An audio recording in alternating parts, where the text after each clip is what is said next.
Ever wondered if there's a kind of magic that can mess with love itself? I'm talking about something so powerful, it can make someone obsess over another person to the point of losing themselves. Well, today we're diving into just that. Number 1. Sihr Al-Mahaba. What is it?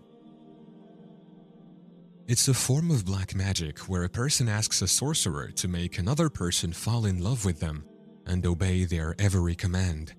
The sahir typically requests an unwashed clothing item or a photo of the person.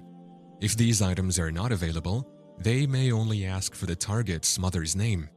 When this spell is cast on men, it's called Sihr Al-Tahjiz. It makes them totally unable to resist the person who asked for the spell. They're always thinking about that person and only want to be with them, even if it's not what they really want deep down. The Prophet, peace be upon him, said, "Verily, Ar-Ruq'ah, amulets, and the Al-Tiwalah are shirk."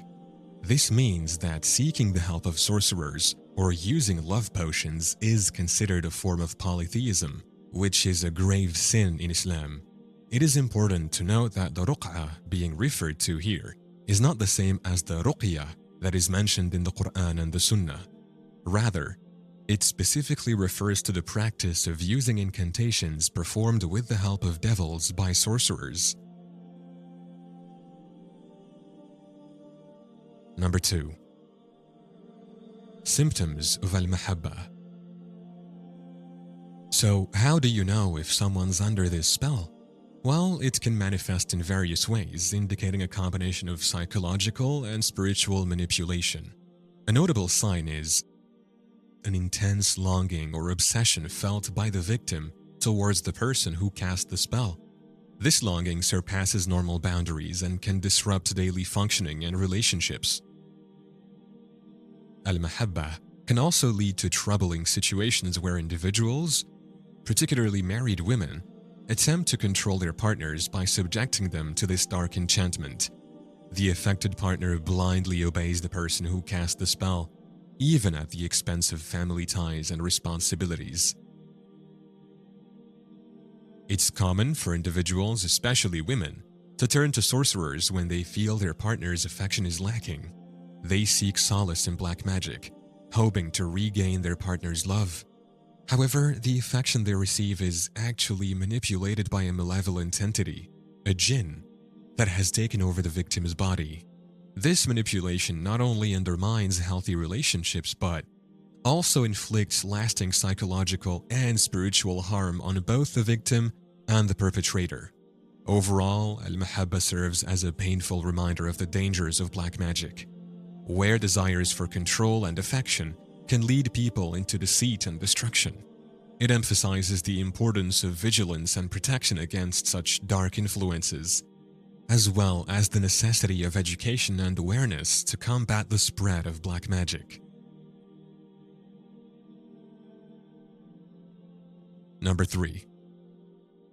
Ruqya treatment for Al-Mahabba. If you suspect that you have been affected by Sihr Al-Mahaba or Al-Tiwalah, it is highly recommended to recite the following verses over oil and water. Surah Al-Fatiha,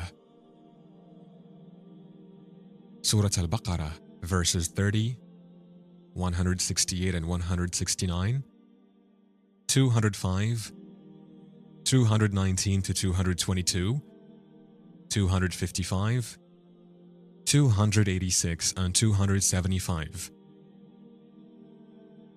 Surah Al-Imran, verses 14, 119, 135, 197.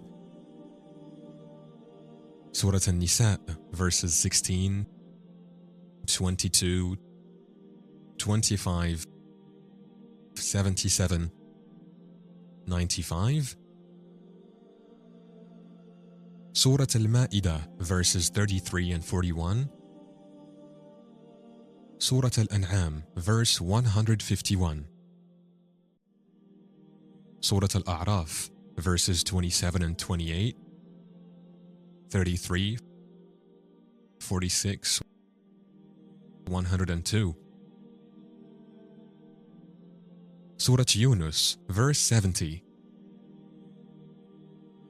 Surah Hud, verses 43, 64, 78. Surah Yusuf, verses 23 to 34, 50 to 53. Surah Ibrahim, verse 30. Surah Al-Hijr, verse 17. Surah Al-Nahl, verse 60. Surah Al-Isra, verses 16, 32, 45. Surah Al-Kahf, verse 95. Surah Maryam, verses 17 to 18, 20, 28. Surah Taha, verse 131. Surah Al-Anbiya, verses 74, 91.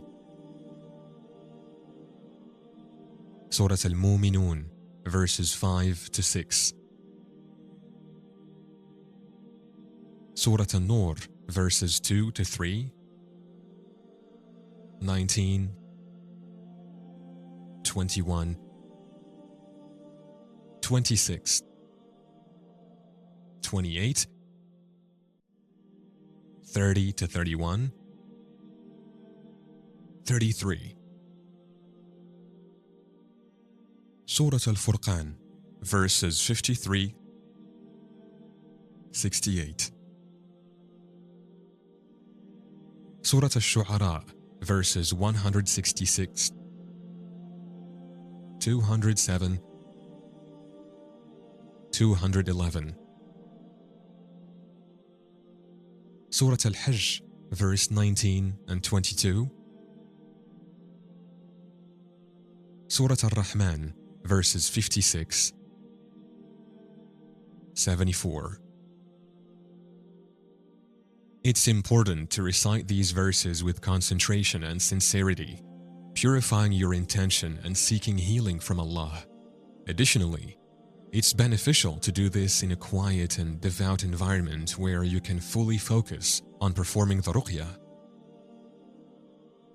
In addition to reciting these verses, it is also recommended to make supplications for protection and healing, and to regularly pray to Allah for His assistance and mercy in this difficult situation. Remember that faith in Allah's power to heal and protect is crucial during this process of ruqyah. Al-Mahaba might seem like something out of a fairy tale, but it's real and it can cause a lot of harm. That's why it's important to stay away from any kind of magic and rely on Allah instead. To make it convenient for you, we have recorded the ruqyah recitation just for you. Simply click here.